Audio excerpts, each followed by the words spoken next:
Hello ನಮಸ್ತೆ ಎಲ್ರಿಗೂ ವಿಜಯಾಸ್ world YouTube ಚಾನಲ್ಗೆ ತಮ್ಮೆಲ್ಲರಿಗೂ ಸ್ವಾಗತ. ಇವತ್ತಿನ ವಿಡಿಯೋದಲ್ಲಿ ನಾನು ಉತ್ತರ ಕರ್ನಾಟಕದ ಸ್ಪೆಷಲ್ ಹೊಟ್ಟೆ ಮೆಣಸಿನಕಾಯಿ ಅಂದರೆ ದೊಣ್ಣೆ ಮೆಣಸಿನಕಾಯಿ ಎಣ್ಣೆಗಾಯಿ ಪಲ್ಯನ ತಮ್ಮೊಟ್ಟಿಗೆ ಶೇರ್ ಮಾಡ್ತಾ ಇದ್ದೀನಿ. ಈ ರೆಸಿಪಿನ ಎಲ್ಲೂ ಮಿಸ್ ಮಾಡ್ದೇ ನೋಡಿ, ತುಂಬ ಚೆನ್ನಾಗಾಗುತ್ತೆ. ನಾನು ಇದನ್ನು ಮಾಡಲಿಕ್ಕೆ ಅರ್ಧ kg ದಪ್ಪ ಮೆಣಸಿನಕಾಯಿಯನ್ನು ತೊಗೊಂಡಿದ್ದೀನಿ. ನೀಟಾಗಿ ತೊಳೆದು ಒರೆಸಿ ತೊಗೊಂಡು ಬಂದಿದ್ದೀನಿ ನೋಡಿ. ಈಗ ತುಂಬಿನ ಭಾಗ ಬಿಟ್ಟು ಇನ್ನೊಂದು ಭಾಗದಿಂದ ಈ ರೀತಿ ಪ್ಲಸ್ ಆಕಾರಕ್ಕೆ ಅರ್ಧ ಹೋಳಾಗಿ ಕಟ್ ಮಾಡ್ಕೊಳ್ಳಿ.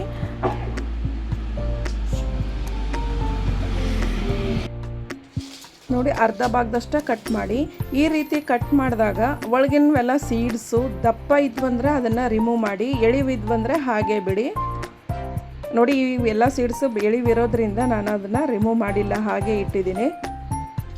ಈಗ ಒಂದು ಬಾಣಲೆಗೆ ಇವನ್ನೆಲ್ಲ ಹಾಕಿ ಹುರಿತಾ ಇದ್ದೀನಿ. 1 ಟೇಬಲ್ ಸ್ಪೂನಷ್ಟು ಎಣ್ಣೆಯನ್ನು ಹಾಕಿದ್ದೀನಿ. ಎಣ್ಣೆ ಬಿಸಿಯಾಗಿದೆ. ಇವಾಗ ಕಟ್ ಮಾಡಿದಂಥ ಮೆಣಸಿಕಾಯಿಯನ್ನು, ದಪ್ಪ ಮೆಣಸಿಕಾಯಿಯನ್ನು ಹಾಕಿ ಹುರಿತಾ ಇದ್ದೀನಿ. ಹೀಗೆ ಹುರಿದು ಮಾಡೋದ್ರಿಂದ ನೀವು ಪಲ್ಯ ಬೇಗ ಬೇಯುತ್ತೆ, ಹಾಗೆ ಮೇಲಿನ ಲೇಯರು ಸಾಫ್ಟಾಗಿ ಬರುತ್ತೆ. ಆದ್ದರಿಂದ ಈ ರೀತಿ ಹುರಿದು ಪಲ್ಯ ಮಾಡೋಕ್ಕೆ ಟ್ರೈ ಮಾಡಿ. ಯಾರೆಲ್ಲ ನನ್ನ ಚಾನಲನ್ನು ಹೊಸದಾಗಿ ನೋಡ್ತಾ ಇದ್ದೀರಾ ಪ್ಲೀಸ್ ಸಬ್ಸ್ಕ್ರೈಬ್ ಆಗಿ, ಲೈಕ್ ಮಾಡಿ, ಶೇರ್ ಮಾಡಿ, ಕಮೆಂಟ್ ಮಾಡಿ. ಹಾಗೆ ಬೆಲ್ ಬಟನ್ ಕ್ಲಿಕ್ ಮಾಡೋದನ್ನು ಮರಿಬೇಡಿ. ಆಲ್ ಅಂತ ಬರುತ್ತೆ, ಅದನ್ನು ಸಹ ಸೆಲೆಕ್ಟ್ ಮಾಡಿ. ನೋಡಿ, ಇಷ್ಟಾದರೆ ಸಾಕು. ಈಗ ಅದೇ ಬಾಣಲೆಗೆ ನಾನು 4 ಟೇಬಲ್ ಸ್ಪೂನಷ್ಟು ಶೇಂಗಾ ಬೀಜನ ಹುರಿದು ಹಾಕ್ತಾ ಇದ್ದೀನಿ. ಹುರಿದು ಹಾಕೋದ್ರಿಂದ ಟೇಸ್ಟು ಸಖತ್ತಾಗಿ ಬರುತ್ತೆ. ಹಾಗೆ ಒಂದು ಅರ್ಧ ಬಟ್ಟಲಿನಷ್ಟು ಒಣ ಕೊಬ್ಬರಿಯನ್ನು ಚಿಕ್ಕದಾಗಿ ಕಟ್ ಮಾಡಿ ಅದನ್ನು ಸಹ ಹುರಿತಾ ಇದ್ದೀನಿ. ಹುರಿದು ಪೌಡ್ರ್ ಮಾಡಿದರೆ ಬೇಗ ಪೌಡ್ರ್ ಆಗುತ್ತೆ, ಆದ್ದರಿಂದ ಕೊಬ್ಬರಿನೂ ಸಹ ಹುರಿತಾ ಇದ್ದೀನಿ. ಈಗ 2 ರಿಂದ 3 ಟೇಬಲ್ ಸ್ಪೂನಷ್ಟು ಬಿಳಿ ಎಳ್ಳನ್ನು ಹಾಕ್ತಾ ಇದ್ದೀನಿ. ಇದು ಸಹ ಟೇಸ್ಟು ತುಂಬ ಚೆನ್ನಾಗಿ ಟೇಸ್ಟ್ ಬರುತ್ತೆ ಬಿಳಿ ಎಳ್ಳು ಹಾಕೋದ್ರಿಂದ.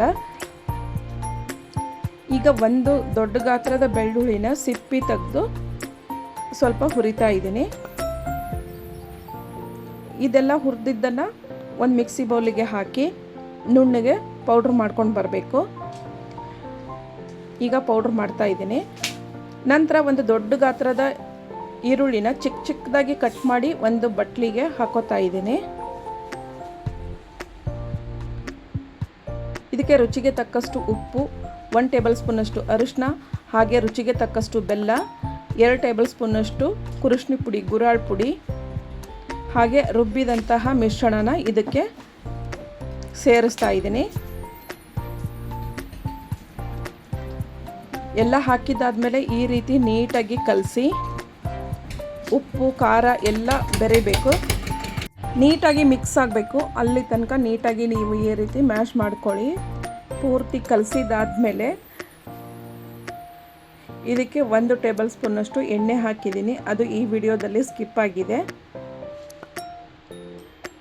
ನಾ ಹುಣಸೆ ಹಣ್ಣನ್ನು ಈಗ ಹಿಂಡಿಲ್ಲ, ಹುಣಸೆ ಹುಳಿಯನ್ನು ನೆಕ್ಸ್ಟು ಹಾಕ್ತೀನಿ. ನೋಡಿ, ಈ ರೀತಿ ಓಪನ್ ಮಾಡಿ ಇದಕ್ಕೆ ಫಿಲ್ ಮಾಡಿ. ಪ್ರತಿಯೊಂದಕ್ಕೂ ಈ ರೀತಿ ಫಿಲ್ ಮಾಡ್ತಾ ಬನ್ನಿ.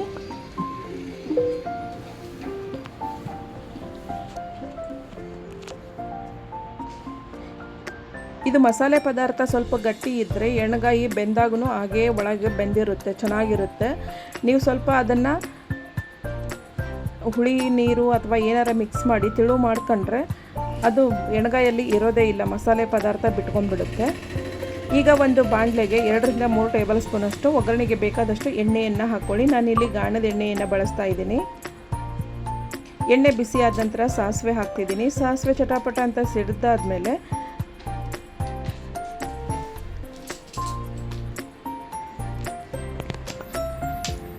ಈರುಳ್ಳಿಯನ್ನು ಹಾಕ್ಕೊಳ್ಳಿ.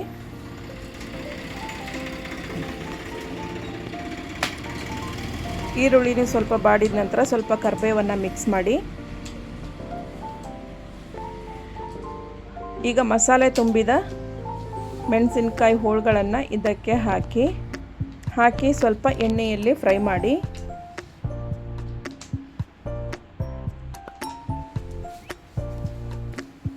ಫ್ರೈ ಮಾಡಿದ ನಂತರ ಮಸಾಲೆ ಪದಾರ್ಥ ತುಂಬಿ ಇನ್ನೂ ಸ್ವಲ್ಪ ಉಳಿದಿತ್ತು, ಅದಕ್ಕೆ ಸ್ವಲ್ಪ ನೀರು ಹಾಕಿನೂ ಹಾಕ್ಬೋದು.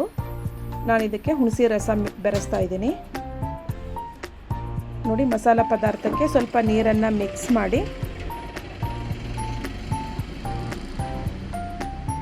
ನೀಟಾಗಿ ಕಲಸಿ ಅದಕ್ಕೆ ಹಾಕಿಬಿಡಿ. ಹಾಕಿದಾದ್ಮೇಲೆ ಈಗ ನೀಟಾಗಿ ಈ ರೀತಿ ಒಂದು ಸಾರಿ ಎಲ್ಲದಕ್ಕೂ ತಿರುಗಿಸಿ ಕಲಸಿ ಮುಚ್ಚಳ ಮುಚ್ಚಿ ಮೀಡಿಯಮ್ ಉರಿಯಲ್ಲಿ 3-4 ನಿಮಿಷ ಕುದಿಯಲು ಬಿಡಿ.